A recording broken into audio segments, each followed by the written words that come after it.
డబ్బు, అనారోగ్యం, ఉద్యోగం, వ్యాపారం అప్పులతో బాధపడుతున్నారా? వెంటనే జేకేఆర్ గురువు గారికి కాల్ చేసి అపాయింట్మెంట్ తీసుకోండి. హలో నమస్తే, వెల్కమ్ టు సుమన్ టీవీ. ప్రస్తుతం మనతో పాటు స్టూడియోలో personality development coach and family counsellor అయిన మాధవి గారు ఉన్నారు. వారితో ఈ రోజు కొన్ని విషయాల గురించి మనం చర్చిద్దాం. హలో మ్యామ్, నమస్తే. నమస్కారం కీర్తి గారు. మ్యామ్, ఇప్పుడు రిలేషన్షిప్స్ గురించి మాట్లాడుకున్నప్పుడు కొన్నిసార్లు ఏంటంటే ప్రేమించుకొని పెళ్లి చేసుకుంటారు, లివ్ ఇన్ రిలేషన్షిప్ లో ఉంటారు. తర్వాత పెళ్లి చేసుకున్న తర్వాత ఎక్కువగా డైవర్స్ కేసెస్ అని లేదంటే గొడవలు అని పెరిగిపోతూ ఉంటాయి. అంటే పెళ్లికి ముందున్న ప్రేమ, పెళ్లి తర్వాత ప్రేమ లేకపోవడంతో పాటు అనుమానం ఎక్కువైపోతుంది. ఎందుకు అలా జరుగుతుంది అంటారు? అసలు మీ క్వశ్చన్ లోనే ఆన్సర్ ఉంది యాక్చువల్ గా. ఇప్పుడు లివ్ ఇన్ రిలేషన్షిప్ అన్నా, లవ్ మ్యారేజెస్ అన్నా ఏమవుతుంది, అప్పుడు వరకు అమ్మాయి టైం అడిగినప్పుడు ఈ అమ్మాయి రాకపోవడం వల్ల, లేకపోతే చెప్తే ఎందుకు రావట్లేదు, నీకు నా మీ ప్రేమ లేదా, నువ్వు రావాలి కదా, ఇద్దరం కలిసి వెళ్ళాలి కదా, ఈ రకరకాల మాటలు మాట్లాడుకుంటారు. అప్పుడు బాగానే ఎంజాయ్ చేస్తారు ఇద్దరు. అప్పుడు వాడికి ఏమనిపిస్తుంది, నాకు టైం ఇవ్వట్లేదు అన్న ఫీలింగ్ లో ఉంటుంది. When she starts giving time, ఇద్దరు కలిసి ప్రేమ, బయటికి వెళ్ళటాలు, తిరగటాలు, ఆమె నవ్వే విధానం, ఆమె చేసే పనులన్నీ అప్పుడు వాడు చాలా నచ్చుతాయి. ఎవరితో మాట్లాడిన వాడికి ఏం అనిపించదు, ఎందుకంటే he's in love with her and she also love in with him. కాబట్టి వాళ్ళిద్దరు ఏమనుకుంటారు, మే ఇద్దరం బాగున్నాం, వేరే వాళ్ళు ఏమని అనుకున్నాం, అక్కర్లేదని బాగుంటారు. Now when they got married, ఈమె అలాగే ఉంటది. పెళ్ళైనంత మాత్రం ఆమె మారాలని ఏం లేదు కదా. సో అలాగే నవ్వుతూ ఉంటుంది అనుకోండి, ఎవరితో అయినా స్టార్ట్ అయిపోతుంది. అంటే నువ్వు అప్పుడు ఇలా ఉండేదాన్ని కదా, ఇప్పటికి నువ్వు మారలేదంటే కారణం నేను ఇంకెవరితోనే ఉన్నావా నువ్వు అంటే ఆమె అప్పుడున్న ఫ్రీనెస్, అప్పుడున్న ఆ పర్టికులర్ టైంలో ఆమె ఇద్దరు ఎంత క్లోజ్ ఉన్నారో, ఆ క్లోజ్నెస్ ఆఫ్టర్ మ్యారేజ్ ఏమైపోతుంది అంటే చాలా అతని మీద తనకి, అంటే మోస్ట్లీ బాయ్స్ కి ఎలా ఉంటుందంటే బిఫోర్ మ్యారేజ్ అంత పర్టికులర్ గా ఉంటారు. వాళ్ళకి ప్రేమ అంటే ప్రేమిస్తారు కాదంటలా, ఎమోషనల్ బాండింగ్ అంత ఉండదు వాళ్ళకి. ఉంటది డిఫరెంట్ టైప్ ఆఫ్. ఎలా అయిపోతుందంటే అప్పుడు వేసుకునే డ్రెస్సెస్ అప్పుడు నచ్చుతాయి, మోడర్న్ వేసుకున్నా, హెయిర్ ఎరుపుకున్నా. ఇప్పుడు పెళ్ళైన తర్వాత అలా వేసుకుంటే ఆ డ్రెస్, ఈ డ్రెస్ వేసుకొని వస్తావా ఏంటిది, నువ్వు లేదు ఇదే మార్చుకోవాల్సిందే. మోడర్న్ డ్రెస్సెస్ అసలు యాక్సెప్ట్ చేయరు. ఎందుకంటే చాలా ఇంకా ఈమె నాతోనే ఉంటే మా ఇద్దరం కలిసి వెళ్ళినప్పుడు ఇలా ఉండాలి, నువ్వు విడిగా కూడా ఇలా వెళ్ళొద్దు అనే ఇంకా అన్ని చాలా చాలా రకరకాల క్వశ్చన్ స్టార్ట్ అయిపోతాయి. ఇప్పుడు ఏమవుతుంది అమ్మాయికి, అరే నువ్వు ముందున్నప్పుడు నన్ను ఏం అనలేదు, నేను ఇలాగే ఉండేదాన్ని, ఇప్పుడు ఎందుకు నువ్వు ఇట్లా చేస్తున్నావు, నీ పాజిటివ్నెస్ ఎందుకు వచ్చేసింది. Become very positive at that time. You want she mind, నేను చెప్పినట్టుగానే వినాలి, అప్పుడు నీ ఇష్టం వచ్చి నడిచింది, ఇప్పుడు నువ్వు నా మాట వినాలి, నేను ఎలా చెప్పాను అలాగే ఉండాలి అన్న మాట చెప్పినప్పుడు న్యాచురలీ ఈమెకు అది నచ్చి ఇతను చేసుకుంది.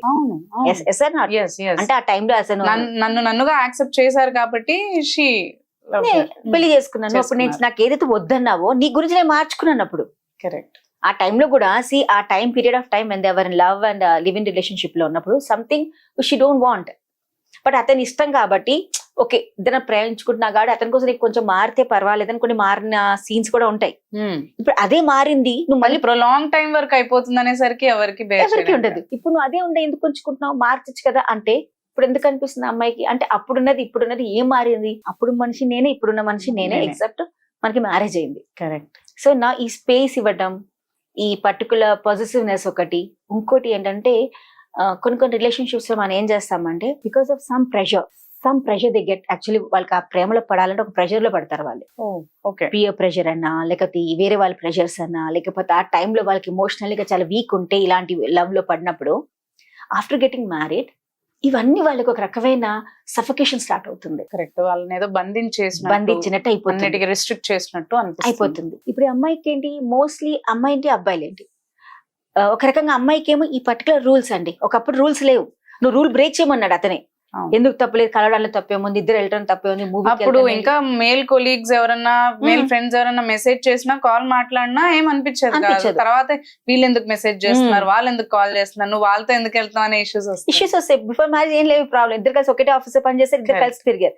పెళ్ళాక తిరిగినా, ఫోన్లు వచ్చినా, మీరు అన్నట్టుగా మీటింగ్స్ అంటే వెళ్ళిపోయినా, 2-3 days మీటింగ్స్ అని వెళ్ళిపోయినా ఇవి స్టార్ట్ అయిపోతాయి. కరెక్ట్. ఇప్పుడు ఏం జరిగిందంటే నువ్వు అప్పుడు ఉన్నావు, అప్పుడు అలా తిరిగావు కాబట్టి ఇంకా నువ్వు అలాగే ఉన్నావేమో, అంటే నీకు ఇంకా నువ్వు మ్యారేజ్ అయిన విషయం నీకు గుర్తులేదేమో, నువ్వు ఇంకా అలాగే ఉన్నట్టుగా ఫీల్ అయిపోతాడు. అప్పుడు ఇద్దరిలో ప్రాబ్లమ్స్ వస్తుంటాయి. ఇక్కడ అమ్మాయి కూడా అంతే, అబ్బాయి అంతే. ఇప్పుడు అబ్బాయి కూడా అంతే, when she get married or when he got a job, ఇప్పుడు అమ్మాయి ఏమనుకుంటుంది, ఈజ్ నాట్ గివింగ్, నాకు టైం లేదు. ఒక 5 కంటే 4:30కి వచ్చేవాడు, ఇప్పుడు నేను 5 కంటే 7కి ఇంటికి వస్తున్నాడు, ఇంకా నా మీద ఇంట్రెస్ట్ లేదు, బోర్ కొట్టేసింది. ఎందుకంటే అప్పుడైతే మా ఇద్దరం ప్రేమించులో ఉన్నాం, ఇప్పుడు పెళ్లి అయిపోయింది, బాధ్యత పెరిగింది, సీతంగా నా మీద ఇంట్రెస్ట్ లేదు.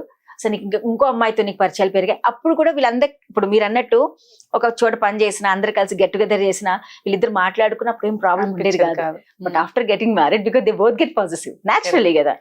ఇప్పుడు ఈ అమ్మాయి ఎవరన్నా అబ్బాయితో మాట్లాడినా లేదా వాళ్ళ హస్బెండ్ అని ఎవరైనా అమ్మాయిలతో మాట్లాడినా ఈమెకి కొంచెం అనిపిస్తూ ఉంటుంది. వచ్చి పొగినా కూడా కష్టమే. కరెక్ట్. ఇవాళ వాళ్ళ డ్రెస్ చూసామని ఇలా వేసుకొచ్చాము ఎంత బాగుంది అంటే అయిపోయింది. అంటే నేను వేసుకుంటే ఏం నచ్చదు నీకు, ఎవరో వేరే వాళ్ళు వేసుకుంటే బాగానే నచ్చుతుంది. ఇన్సెక్యూరిటీస్ అంతే.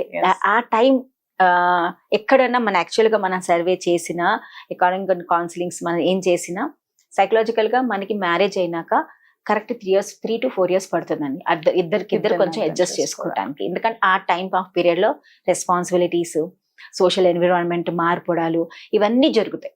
కాబట్టి ఒక 3 years మినిమం 3 ఏళ్ళు అయితే మనకి కొంచెం అర్థం చేసుకోవటంలో, ఫ్యామిలీని అర్థం చేసుకోవటంలో, ఫ్యామిలీ గడపడంలో జరుగుతాయి. ఎన్నో క్లాషెస్ కూడా అప్పుడే వస్తుంది. ఎందుకంటే ఒకరికొకరు అర్థం చేసుకోవడం ఈజీ టాస్క్. ముందున్నది వేరే ఉన్నది వేరే. ఒక్కింట్లో ఉన్న వాళ్ళమే ఒక్కొక్కసారి అర్థం చేసుకోలేం. అలాంటి 2 people of different people are coming together. కాబట్టి ఈ టైంలో మీరు అన్నట్టుగా before marriage and after marriage ఆ పర్టికులర్ ఇంట్రెస్ట్ తగ్గదు, రెస్పాన్సిబిలిటీ పెరిగాయి అంతే. ఆ రెస్పాన్సిబిలిటీ పెరిగినప్పుడు ఒకరికొక సపోర్ట్ సిస్టమ్ ఇచ్చినప్పుడు, ఒకరికొకరు అర్థం చేసుకున్నాం, ఎంపథెటిక్ గా ఆలోచించినప్పుడు ఈ ప్రాబ్లమ్స్ అయితే సాల్వ్ అయిపోతాయి. అంటే ఈ కమిట్మెంట్ అనేది ఏమన్నా వాళ్ళని అది చేస్తుంది అంటారా? అంటే లివెన్స్ లో ఉన్నప్పుడన్నా నార్మల్ గా లవర్స్ గా ఉన్నప్పుడైనా కమిట్మెంట్ ఉండదు కాబట్టి ఫ్రీగా వదిలేస్తూ ఉంటారు. ఈ పెళ్లి అనే కమిట్మెంట్ లోకి వచ్చిన తర్వాత అది ఏమైనా చేంజ్ చేస్తుంది అంటారా? అంటే ఒక రకమైన అజమాయిషీ ఉంటుంది కదా, ఒక సప్రెషన్ అంటే అది ఒకరొకరి మీద. సో అదేమన్నా చేంజ్ చేస్తుందంట? అది వస్తుంది అంతే. కమిట్మెంట్ అప్పుడు ఉంది, ఇప్పుడు ఉంటుందా? ఆ కమిట్మెంట్ లేకపోతే పెళ్లికి వచ్చేవాళ్ళు కాదు వాళ్ళు. Commitment was there. పెళ్లికి ముందు కమిట్మెంట్ ఉంది కాబట్టి వాళ్ళకి పెళ్లికి దారి తీసింది.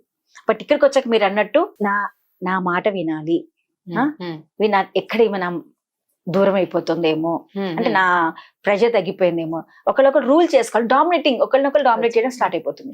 ఆ డామినేటింగ్ చాలా కష్టం. అండర్స్టాండింగ్, డామినేటింగ్ లో తేడా ఒకటే. మీకు ఏదైనా స్పేస్ కావాలి, నేను ఇచ్చినప్పుడు దట్ ఈస్ కాల్డ్ అండర్స్టాండింగ్. మీకు స్పేస్ ఉంది, నువ్వు నాకు ఇస్తావా లేదా, నా అప్పుడు ఇచ్చావు, ఇప్పుడు ఎందుకు ఇవ్వట్లేదు నాకు స్పేస్, ఇప్పుడు ఇస్తేనే నేను ఉంటాను నీతో అన్నది డామినేషన్. ఇప్పుడు ఈ రెండింటికి తేడా ఉందా లేదా, అది ఇద్దరు అర్థం చేసుకుని ఇచ్చే దాన్ని బట్టి ఉంటది.